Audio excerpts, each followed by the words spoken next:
I grew up believing that my identity was one of my best qualities.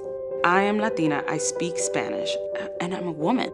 Being an immigrant, being a trans woman, and being a trans woman of color, I feel like I'm at the intersection of a lot of groups that feel like they're always the afterthought.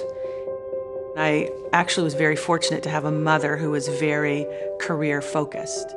So I knew that there was more to what I wanted to do than graduate high school, get married, have kids. I knew there was more for me. I am the first person in my family to go to college. I am the first lawyer in our family. And ultimately, I made the decision to leave private practice. I found a job as a startup as like an executive assistant, and I was only getting paid $10 an hour. I was the only person of color amongst 3 white boys and 1 white woman. I just assumed everyone was making the same amount because we're an intern group. That they were making at least $4 or $5 more than me. I got this email from my agents, you know, such and such casting director has told us about this role. It was the right age range. She was a Middle Eastern diplomat. The day before the audition, I get an email. They've changed the character to a man. If you don't give me the opportunity, how can I show you what I can do? I had my child and came back to work. The first day back, I had an email that basically said, while you've been out, even though you are the best qualified to move into the position of Assistant Dean of Students, because of your life circumstance, we have decided to go with this gentleman. But we want you, because you're most qualified, to reorganize our department and set him up in a place where he can be successful. So I did that. Like, this is what happens.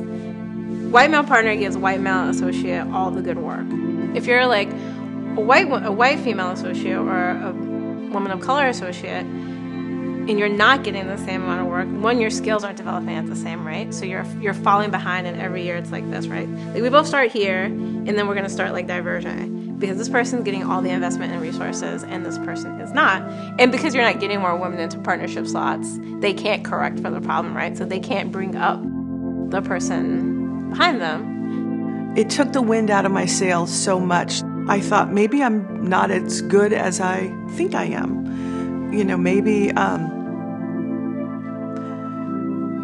there's a reason why I'm not on this path any longer. You make the best of things. You move on, you make the best of things. And I had a family to take care of. I just never went back to higher ed. Like, to me, the gender pay gap is just disrespectful.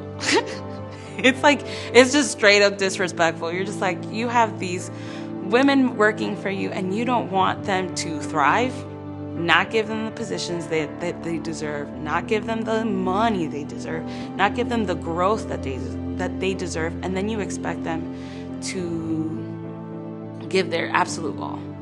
It never crossed my mind that having a child in that particular environment was going to limit me in any way. And my daughter is much more fierce than I am. She's ready. She's ready. When we come together and understand that you and I are very much fighting for the same thing. We may look different, we may come to that fight from a different place, but what we're fighting for is equal respect to our personhood.